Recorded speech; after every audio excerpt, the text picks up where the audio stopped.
Hi, and welcome to Sneak and Show coverage of Australian PTQ number 4 for Pro Tour Fate Reforged. I'm Samuel Loy, and joining me is Daniel Unwin. How's it going, guys?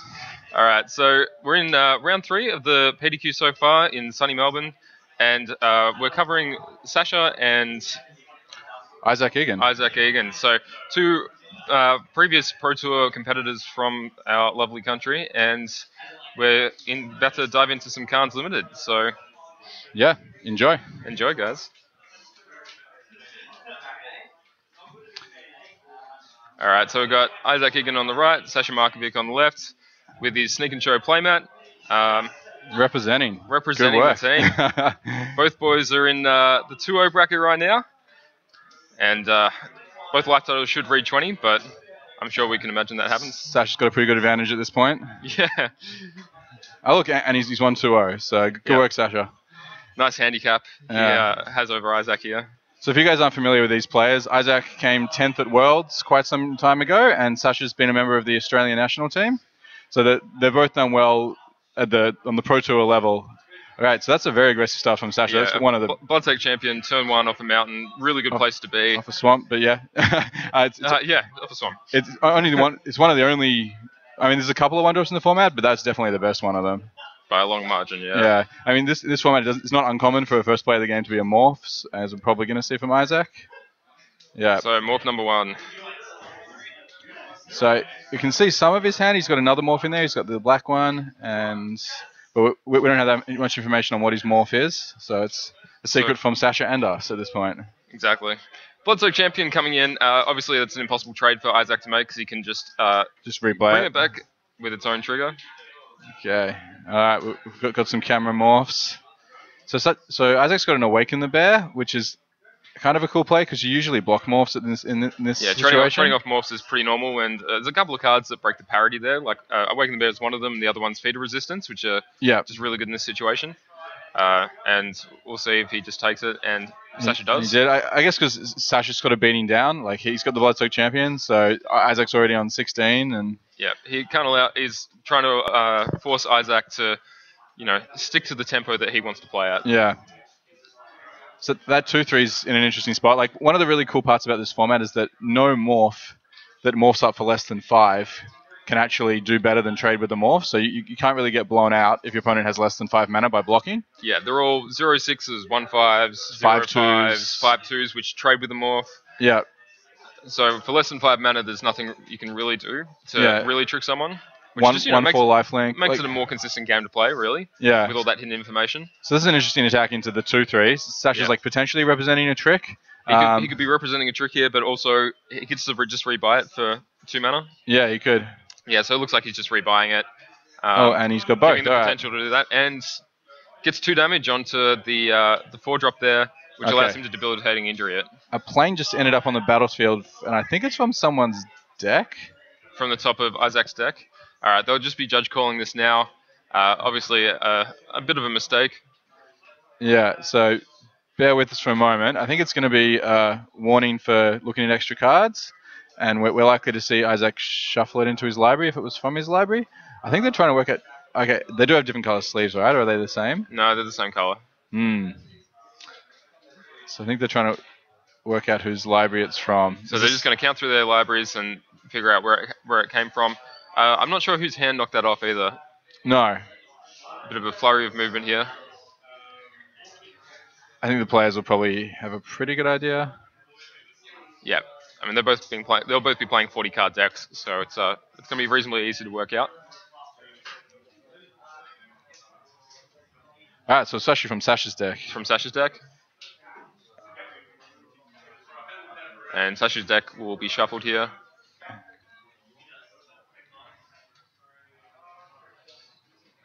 Bit of a diversion. What's going to be happening here, though, is that the Nightblade's going to die from the debilitating injury because it's already got 2 damage from it from combat with the Bloodsoaked champion, which is going to, keep Sasha somewhat in the driver's seat here. And if Isaac doesn't have another X3 to block, it's going to open up Sasha's morph to start attacking again. Yeah, I mean, it's not a card advantage play, but it's a pretty good tempo play. Yep. And Sasha didn't really lose anything from doing it, given he could just It's still a rebuy. 1-for-1, and he missed his 5th land drop, which is an important land drop to miss in this format because it means that you can't seek any advantage from your morphs. Yeah, And it makes this attack from Isaac. There's no way that Sasha can block it because he does have that 5 mana.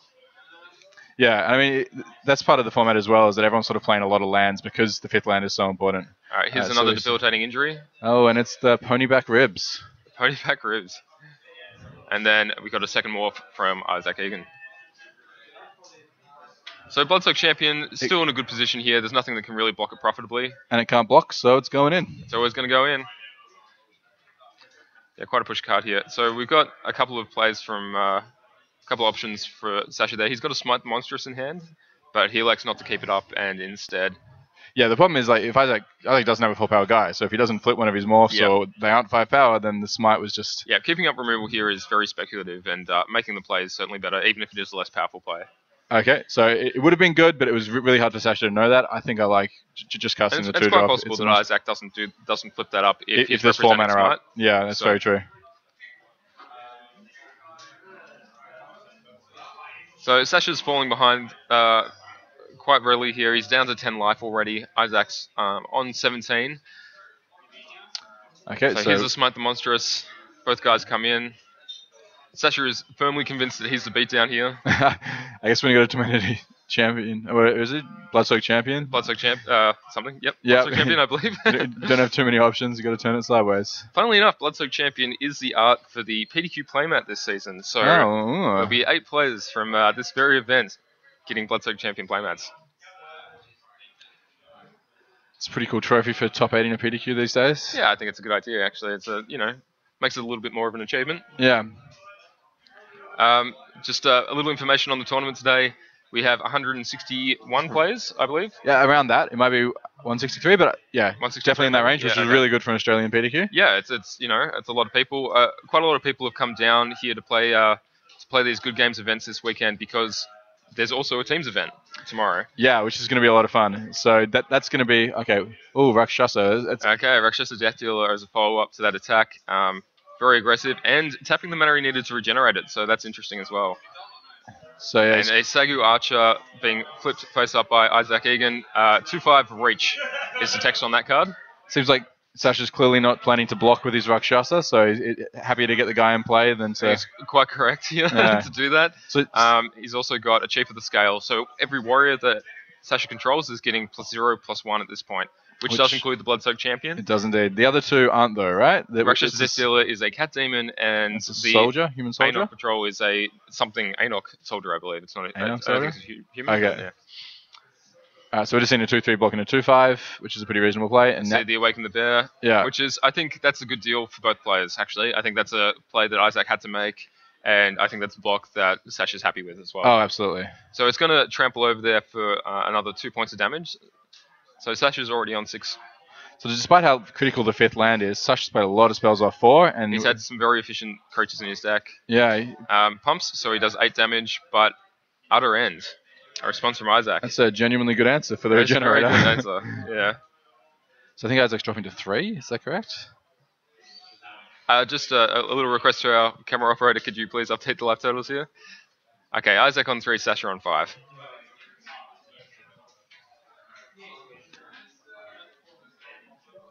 So Isaac does have a couple of spells in there. I think I see another Awaken the Bear. So if Isaac attacks and Sasha doesn't block, it is lethal. But he's likely to block like he did last time. So here's a game. Here's the mind games going on here. So he's also got an Alpine Grizzly, I believe, as a follow-up. So he's actually not dead on the backswing. Yeah. But if Sasha blocks and follows up with another blocker himself, he's pretty much going to win. Yeah. If Sasha has pretty much anything, he's going to be in a great spot if Isaac attacks here. Yeah. But then again, he's stuck on 4 mana, and it's possible he's not doing anything else. All right. So we see a conservative play by Isaac. I think it's a reasonable line. Like the Alpine Grizzly, if it's blocked by a 2/2, it can trample over for lethal with the... Yeah, Alpine Grizzly plus Awaken the Bear is a fairly thematic combo. Isn't it? He's Alpine, but he's very much awake. Oh, okay. So we see a enchantment giving his every guy is a 3x. It gives so Raider Spores gives every creature you control +1/+0, and if they deal combat damage and they're a warrior, you may pay 1 life to draw a card. So at the moment, He's attacking with for 3 lethal creatures, and Isaac's only got 2 blockers, and he's only got an Awaken the Bear in hand, so that's him dead. That's all we see. And off to game 2, Sasha Markovic leading 1-0. It's kind of interesting, actually. Yeah, that was a pretty good game. So we see Sasha playing one of the few aggro decks in the format, which is the White-Black Warriors deck. Yep. There's not very many good common 2-drops in the whole format, so it's quite likely that decks, especially in Sealed, are going to be slow. They're going to play a lot of tapped lands. Their first play is usually going to be a morph. So aggressive cards like a 2-mana 2/3, which actually bashes through morphs reasonably well, and you saw him have a couple of good cheap rares, are a very good way to take advantage of the early game. Yeah, obviously they don't turn up as often as they do in draft in Sealed. Yeah. But Sasha, I went through his deck earlier, and he's got quite a good version of it. He's also he's basically black-white, and he's splashing green for some of the spells that we saw just then. Shasa. But he's also splashing red, which we didn't see in that match, and he's got a Kratos Clause lurking in his deck somewhere. 2 pony backs or 1 pony back? I believe it's just the one. Just the one, yeah. So he's probably playing 2 sources for that morph and the Kratos Clause, and he's probably getting that off tap lands reasonably. Like you probably wouldn't run a mountain for it, but if you've got a couple of tap lands that add red, it's very easy to put Kratos Clause in your deck. It's an incredibly powerful card. Very good spell. I would almost always splash that if it was in my pool. I can't see many decks where I wouldn't want to. Yeah, generally in a Seal pool, you're going to have 2 red fixes of some sort. Yeah, most Seal pools have 2 or 3. A minimum 6, maximum 10 dual lands in them in Yeah. this format. And odds are that you're going to get a non-color red one. Yeah. There's a very good chance of that. And if not, the reward on that particular card is almost so high that you would just play mountains for it. Yeah, Fireballs have always been excellent and limited, and this is a reasonably slow format, and that thing's like a fireball on crack. Like, yeah, the thing's very pushed. So easy to have a 4-power creature in this limited format. So for those who don't know it, it is red and X to deal X damage to target creature or player, and if you control a creature with power 4 or more, it does an extra 2. Alright, we're back in the booth. Hey guys. So we're just going to be looking at you while they shuffle up for game 2. Yeah, so what you see now in our long camera view is we have Isaac and Sasha down the end, and closest to the camera we have Nick Woodster on our right, and just out of shot is Wolfie E. Horrig, young druid and druid extraordinaire. He's a powerful wizard. Congratulations to Wolfie for finishing his degree at the ripe old age of 19. Yeah, by the way, truly impressive. Yeah, he's a wizard. And a very nice young gentleman as well. A very nice young gentleman. Any ladies watching, I would recommend one Wolfie Horrig. Yeah. So that's our backup match. If that they take longer than Isaac and Sasha, we can jump over and have a look at them in round 3 as well. So we see Isaac and Sasha having a chat. Of course, those guys are actually quite good friends. They've both been around the Magic scene in Australia for a very long time. Yeah. Especially Isaac. He's getting pretty old. It's Grandpa. Grandpa Egan. Yeah. And for those wondering, he did not actually just get married to One Chin, and congratulations, Wrangler, on that excellent troll. Successful, yes. Troll successful. All right, so they're just shuffling up for game 2. Isaac's going to be on the play here. He was on the play there, which I mean... I think he's going to be forced to take the play here. Like, there's a little bit of leveling when it comes to play and draw in this format. If you both have slow decks, you actually want to be on the draw. But if you're facing down a deck as aggressive as Sasha's, you really just have to take the play. Yeah, like that game would have been nothing if Sasha was on the play there. It's such an aggressive start. Completely blown out. Yep. Yeah. Did you manage to look at Isaac's pool? I haven't had actually much of a look at Isaac's. I've had a really good look at Sasha's. Yep. It seems like he's just 3-color or 2-color splash, which he's not particularly aggressive. So for me, that signals he didn't have great lands or great things worth splashing or going deeper. His cut quality seems fine from what we're able to see. Sasha tapping his swamp turn 1 there just to mess with Isaac. Or us. Or us. Alright, so once again, a great 2-drop early in the game. Death Dealer is a really excellent card in this format. It's very difficult to get rid of and attacks properly through almost everything. You're not going to be able to block that one. Thank you for the morph token, Sasha. We appreciate it. Morph number 1. Alright, so got good colors and mana, and probably going to see, I think there's a couple of morphs in Sasha's hand. So whilst he could be keeping up Regenerate on the Death Deal here, it's much more important that he curves the spells out. Yeah, if he's constantly leaving up 2 mana, he's like handicapping himself so much to potentially save his guy. Yeah, so those abilities on Death Dealer, whilst good, are mainly there for the late game. Oh, so we see the excellent equipment of the format. So Ghost this, Fireblade. yeah, so 1 to cast, 3 to equip. Although if it's equipped to a colorless creature, it only costs 1. So that's a very powerful play And for. cost +2/+2. And we Oh, see and Savage Savage Punch Punch. and attack for 6. That was an incredible turn for Isaac. Getting rid of the bomb rare, having a 4/4, getting it for 6. That was excellent. Yeah, he's firmly in control of this game after that one play. Yeah, I think we see a suspension field in. Yeah, I think it might Sasha's be getting hand? played. So Suspension Field is an enchantment that when it comes into play, it exiles a creature with toughness 3 or greater. So because of the blade, the morph was up to a 4/4. Because the morph's so cheap, Isaac can even just play another morph and equip it this Yeah. turn if he has one. So Sagu Archer, which is actually quite a bad card in this format, is a really high value card once it's got the Ghostfire Blade equipped to it, and that's why it's such a good card. Yeah. So it looks like Isaac's actually out of morphs here, I would assume. Yeah, I mean, maybe he chose to get that guy in play first because he's So he can not start under any outlasting pressure. it. Yeah, it's possible, but I would imagine that putting a 4/4 on board would just be a little bit better. Yeah, all right. So once again, he could have Feat of Resistance. He could have that -2/-2 enchantment. Yeah, so there's so many things that Isaac knows are good cards in this format that make this a bad block. Awaken the Bear. I imagine that he'll just allow this through. Yeah, there's even the green thing that untaps it, +2/+1. Dragon Scale Boon, yep. Yep, that would also be great here. So there's so many They're cards in almost the all format. blowouts. Anything that happens in instant speed right here. Yeah. But So, he calls his okay. bluff on that. Yeah, it's a pretty reasonable Isaac attack. is a master of the mind game, so on occasion, at least. All right, so the Nightblade on Isaac's side of the board, for those interested, is a 2/3 for 4, which can pay black to put a +1/+1 counter on itself, and all creatures that you control with a +1/+1 counter have Death Touch. Yeah, Atlas is an ability that's actually on 2 of the cards that are in play. And it's kind of interesting, like owning at sorcery speed and tapping your guy is like a big cost to play to do that, but the size advantage you get and the potentially It other allows you to text be you very get. flexible as well, Yeah, which I think is what most people see in it. So I think Isaac's pumped that to a 3/4, mainly so it can sit back as a blocker while the Sultai Scavenger hits in the air with the blade equipped to it. yeah, it wouldn't surprise me. So the Scavenger is one of the Delve creatures, and it's one of the Delve spells, and a lot of them are very powerful and constructed. This one is not as powerful. It's 6 mana 3/3 flyer with Delve, but it's pretty good Actually, and limited. It's probably the worst one for constructed out of the whole lot, and it's surprisingly good and limited despite that. Yeah, I mean, like, you're generally paying 5 for a 3/3 flyer if you've traded off 1 card in the game, and that's a reasonable deal in limited usually. Yeah, I think it's literally the only one I haven't seen in a constructed format. That at wouldn't this point. surprise me. Yeah. Maybe Shot the like taking it 3/5 down. Death Touch Black Dude or whatever. Oh but yeah, I actually did forget about that guy. Yeah, so He's not very good. so we see Killshot killing the attacking flyer, but I just got a backup, so that's. So the same play twice in a row. Not too bad from Yeah. Isaac. And once again, like Sasha can't attack in because the 3/3 is bigger than his guys, and Sasha's also tested the waters with his 2/3 attack into a 2/3, so Isaac's pretty sure that he doesn't have a trick. Yeah, he would have had to draw it off the top here. The play that Sasha made as a follow-up to that wasn't good enough to represent the fact that he would have had a combat trick in hand and chose not to use it.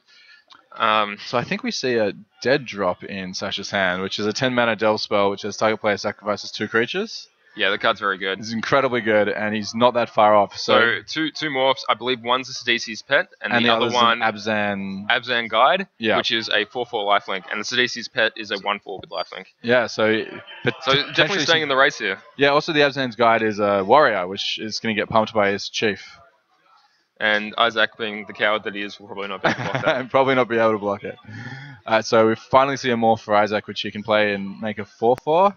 He doesn't have enough mana to leave up his combat trick as well, though, because he's got an Awaken the Bear in there. I imagine that equipping Ghostfire Blade plus playing a face-down creature here might be the best line for him, but keeping up that +3/+3 can lead to some good trades for Isaac at a high risk. Sasha's left with 1 card in hand, so he's getting to the point where he's got pretty good information about what's happening. So we see Isaac going pretty aggressive here. So he's got going 6 in the air. Oh, sorry, 5 in the air. He's going to bash him down to 9. That's pretty good clock. And he's got a 4/5 on board and now a morph as well. So Isaac's in a good spot until he gets dead dropped. Oh, I believe Sasha just drew a fireball, a Creator's Clause. He doesn't have the mana to do it though. So that's the risk of splashing. Yeah, indeed. Isaac Egan still on a healthy life total here. Definitely taking the aggressive foot in this game since that excellent Ghostfire Blade plus Savage Punch play he made on turn 4. So this is a really aggressive attack. I'd expect Sasha's trying to get some fuel for his dead drop, because that 4/5 can block pretty comfortably against most morphs in those colors. Like the black morph, which is the other one Isaac's had, can be a 5/3, which would trade. Oh, and the green morph becomes 6/7, which would trade. But because it's got death touch, the worst that's going to happen is he's going to trade. Yeah. And there's only 2 morphs at common that can do that. So I would expect to see Isaac block with that 4/5. Yeah, I think it's correct. I think it's a hard choice for him to make. He's probably in the tank over whether he blocks with his morph. Yeah. So I think if he blocks with both, he knows that Sasha doesn't have the mana to do anything except flip one of them up. Right. So he'll trade one of them for his morph either way. And yeah. So if Isaac blocks the wrong one with a morph and that turns out to be really big, then Isaac loses his morph, and Sasha loses his other morph, and that turns out okay for him. So it's going to be a 1-for-1 trade with a morph either way if he blocks with both, but it looks like he's just going for the block with the Nightshade. Apparently he values whatever's on the other side of that card quite highly. And it turned out to not be the Absent Guide. So the Absent Guide is going to get in there, and it's going to steal 4 life points, getting back up to 13, which is healthier. And yet Isaac Egan still gets a free card in the form of Sidisi's pet. So he's trading some tempo, some card advantage for some tempo there. And it's pretty important that he gained that life, because it increases the clock by another turn. Yeah, and we can actually, is there only 2 cards in his graveyard? Do we know if there's any more? I think they might be a little off shot there. It's hard to see. So it's hard to know how close Sasha is to dead drop. I don't think he's quite there yet, but... Okay, so we're just getting matches. There's actually 3 cards in his bin. So with 6 lands out, he's one card off. One delve or 1 land off doing it. Yeah. If he hits a red source off the top at any point here, he's in a pretty good really position. good shape. Yeah. Because with 6 mana, that thing's going to do 8 damage. So Isaac's got a pretty good board position here, and I think he needs to really make some decisions about how early he needs to be shoving his whole team in. Yeah, it could even be as early as this team, because Sasha doesn't have a good block. The downside is that there's 8 power, 4 of which has lifelink, so the swing back's pretty reasonable. So I believe Sasha's falling to 8 life here, because he gained 4 last turn.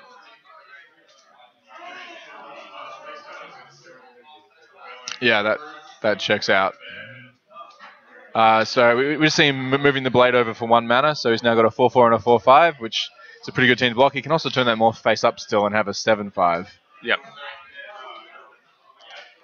Krumar Bonkin, a 5/3 morph that turns up for 3 black.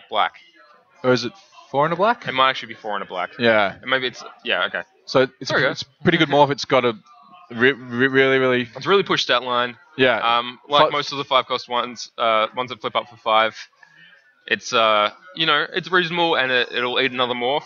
But when it goes unblocked, it can really punish someone. Yeah, and the 5 power means that it can pretty much get through. There's a lot of 0/5 walls in the format. Yep. And there aren't that many 6 toughness guys. Okay, I think we saw a Kintry Invocation hitting Isaac Egan's hand there. That card is a 2-cost, a black and a green spell, which makes a token which has power and toughness equal to the highest toughness of creatures you control. So just doing some math now, that would be a 5/5. And it'll be a 5/5 for 2, which is a pretty good deal. It is a pretty good deal. Time to go eat your heart out. He could make it a 7/7 if he moves the blade onto the Scavenger? Or, onto the Nightblade. The Nightblade, but that's not really where he wants it.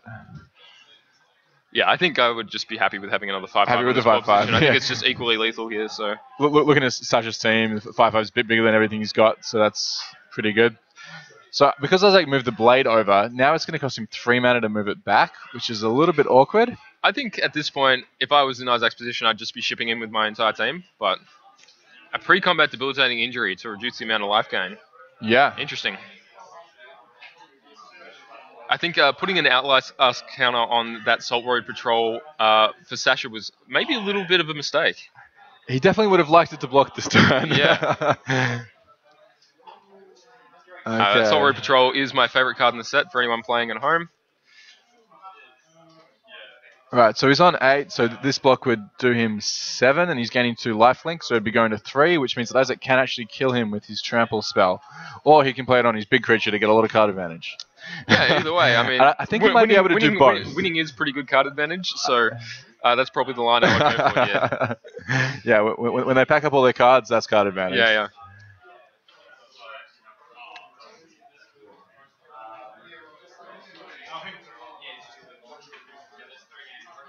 So signing blocking orders here. So there's 8 toughness there and only 7 power. So if you pass it on that guy, he doesn't actually have lethal. So I'd expect Isaac to do the math and play it on one of the other ones. Yeah. The Absent Guide is actually a warrior, right? Oh, it's got an extra toughness. It's actually got an extra toughness. It's actually yeah. a 2/3. Yeah. So he's got 3 2/3s on the block here, one with lifelink, one with flying, and one that pumps the other ones. Indeed. So maybe Isaac hasn't seen that he's got lethal, or maybe our lab titles are wrong. That's possible. Having played Isaac a lot of times over the years, he's very deliberate when he is going to kill you. So if you get into the sort of position where Isaac starts doing numbers and rechecking numbers, it means you're probably dead. All right, and we see Awaken the Bear for lethal. Now they have to all take their permanents. Yeah.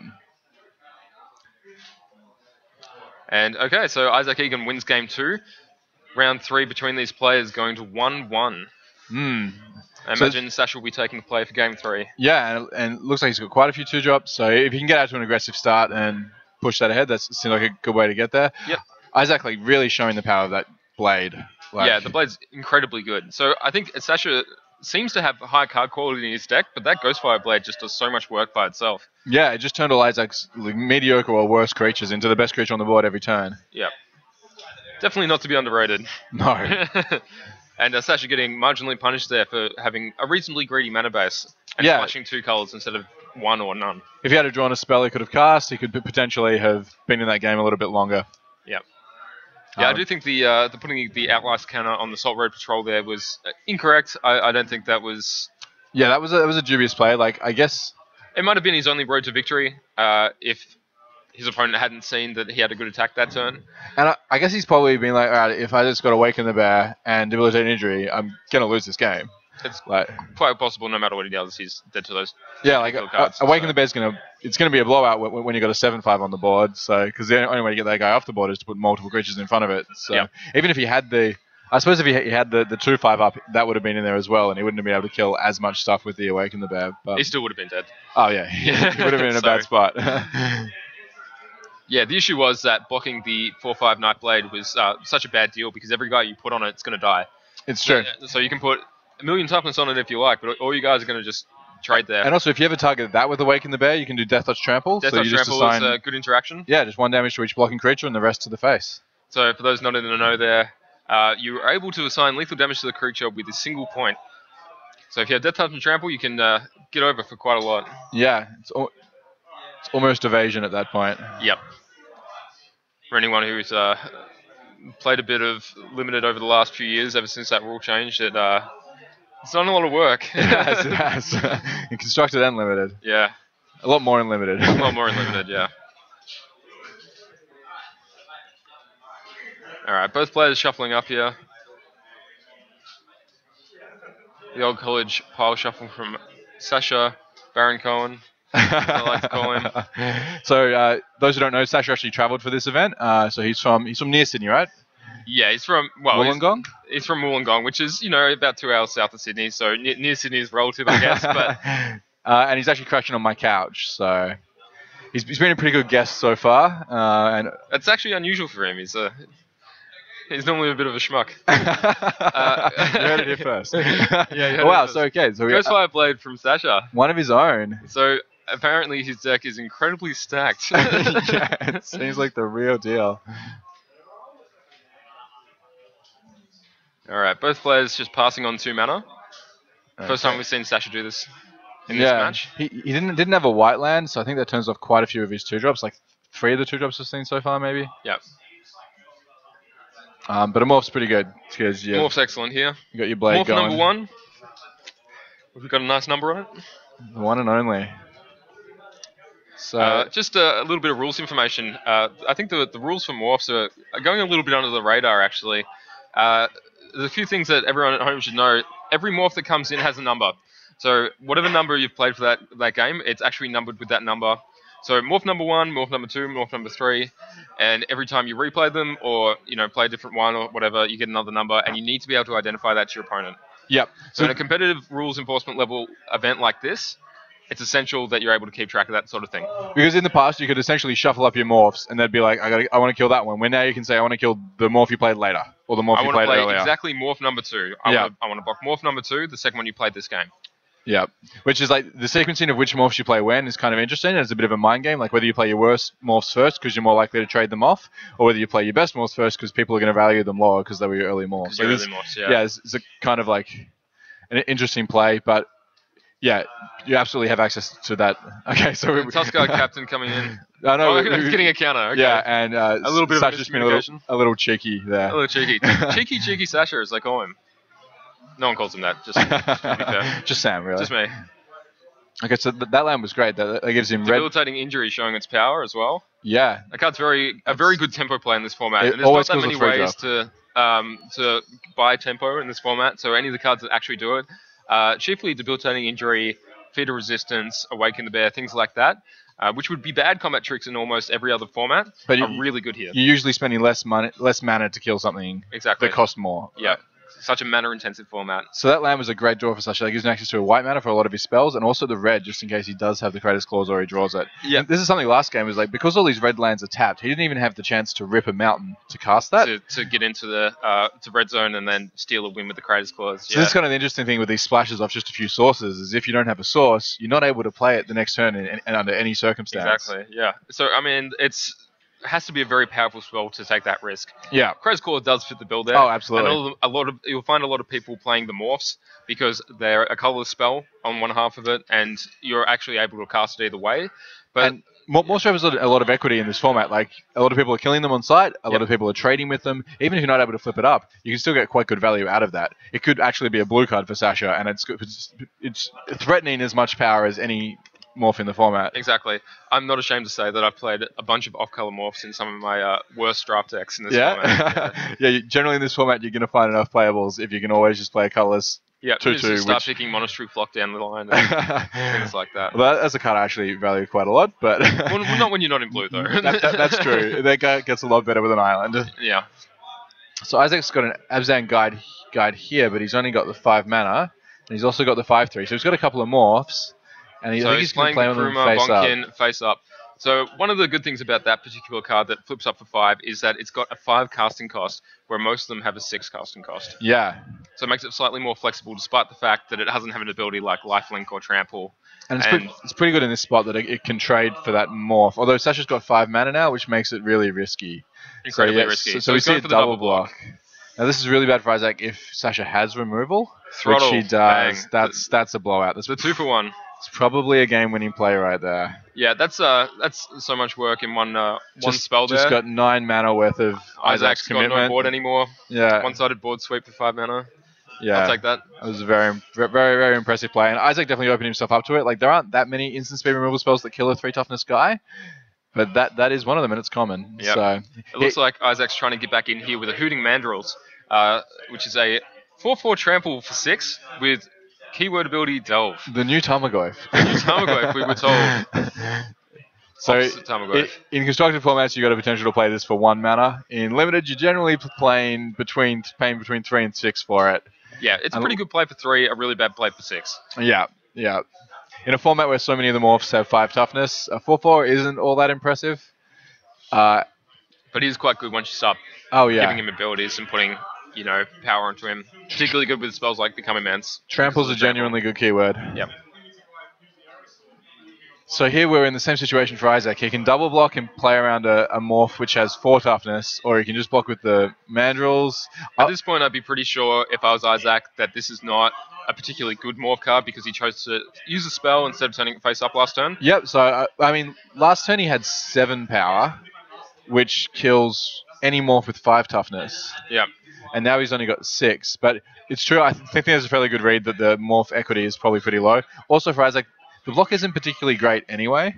Like, even if the morph's an Abzan guy, it's going to kill both of his guys. Yep.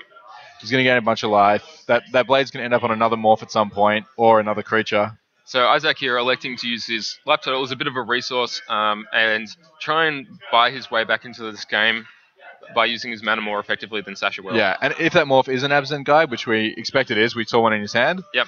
It's a lot better face up, so just potentially trading it for half a morph isn't as good as potentially having a power play now.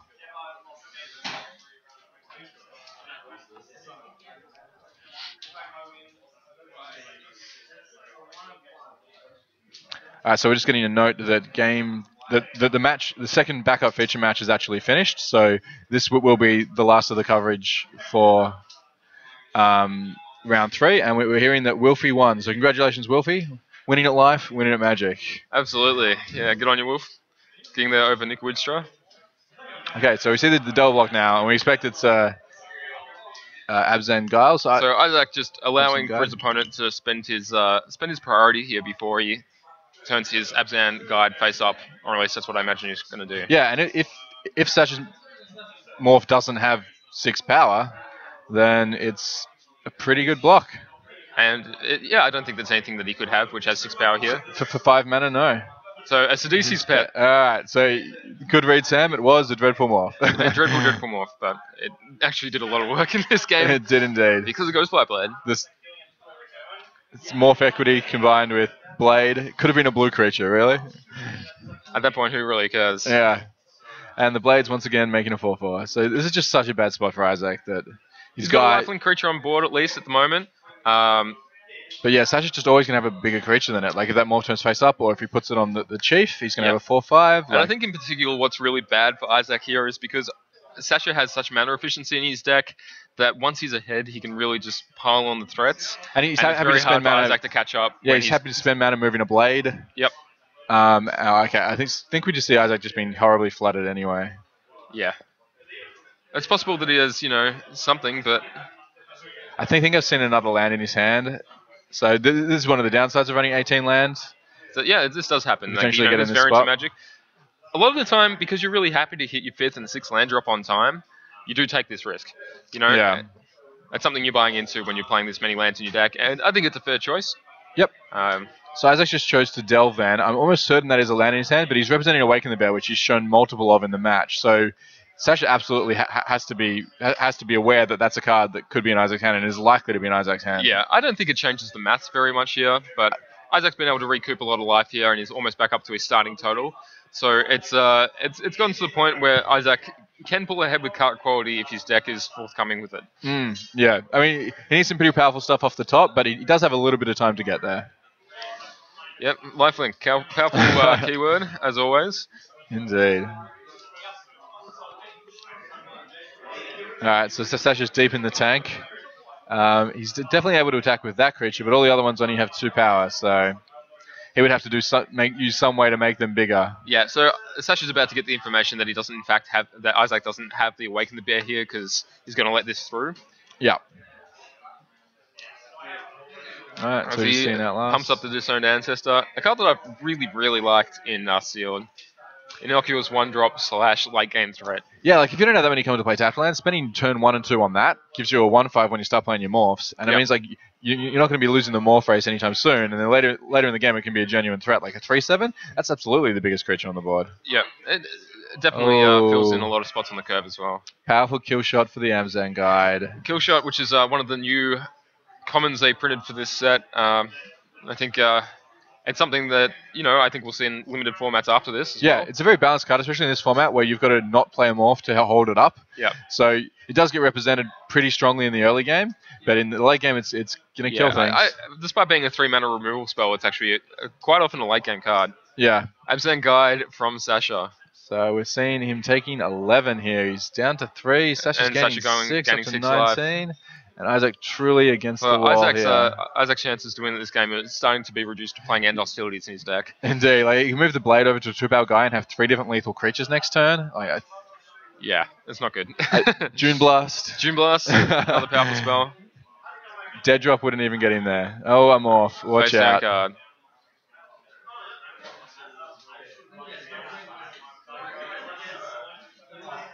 I wouldn't be surprised to see that Blade on the Bloodsoak Champion. Morph number 3 for Isaac Egan. Interesting. Oh, Credits Clause. Off his red source.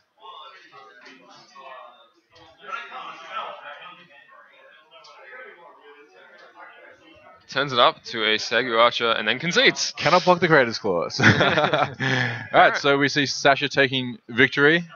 Yes. 2-1. Power of Blade. We saw it again. Yeah. So I mean, whilst those were actually very good games, it was they were pretty well controlled by like maybe turn 2 or 3. Yeah. By the power of the cards getting played there.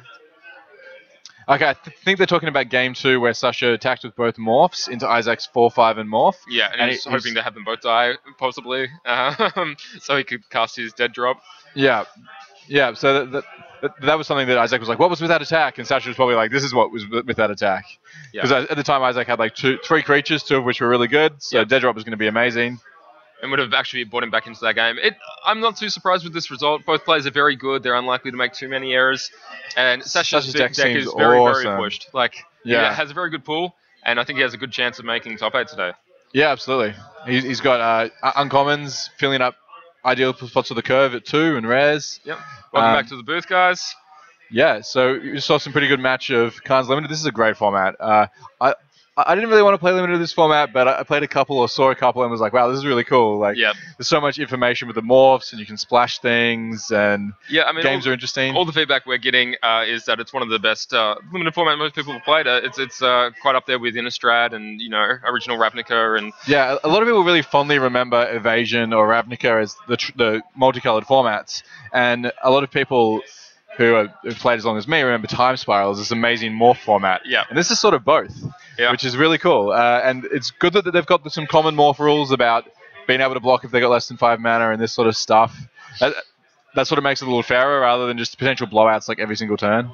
So really taking advantage of the fact that Magic's a lot of different games, and in this particular Limited format, it's got its own look, and it's a really fun game, and we haven't played it before, at least not recently. I think it's really cool to have a morph mechanic in a multicolored set as well, because multicolored sets you can just lose games to not having your colors, and in this one you're gonna have 3 mana 2/2s. And it's very safe, and you still get that strong presence that the tribes are a real thing. Yeah, and that you can be in an archetype and all that jazz, and it's just a lot of fun. You get rewarded for playing your colors. Also, almost all the lands being tapped lands means that you are incentivized to be less colors if you're aggressive, which is also really good.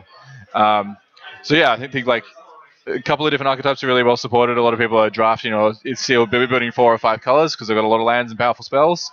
And you see other people like Sasha building aggressive decks with a couple of splashes and just being able to curve out more aggressively and get in front of those 5-color decks that are going to have powerful spells later in the game. Okay, well that's it for us in round 3 of the Fate Reforged PTQ from Melbourne 2014. We're going to leave you guys for a bit, and we'll be back with round 4. See you soon. See you soon.